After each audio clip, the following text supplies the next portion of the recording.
So mo ni mga tao nga nagtabang og rescue dari. Sabi ko siya kalawom. Endra bungtod na siya dra pero napatag siya tungod sa kanang natumpak ang mga yuta. Mo ni ang karsada so dili maagyan sa sakyanan. Mo nang daghang mga motor diri nagipang-alsan na lang nila kay di gid maagyan kay lawom kaayo. Tara. Yan ang luoy kay ang mga katawhan diri sa barangay Nyuaklan kay ang ilang mga balay nangatumba. So dili gid siya pwede kana mapuy-an. Hangtod nga dili ma-check ang balay.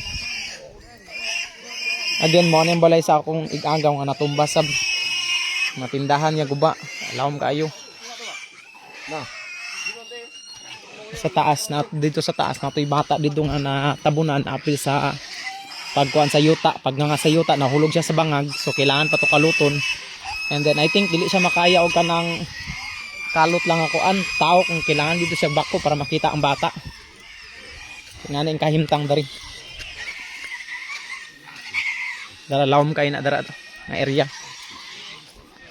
Again mato kung gingon diri gid nga nay motor nga natabunan. So wala gid siya nakita ing anak kalawom sa maong yuta nga na tunga.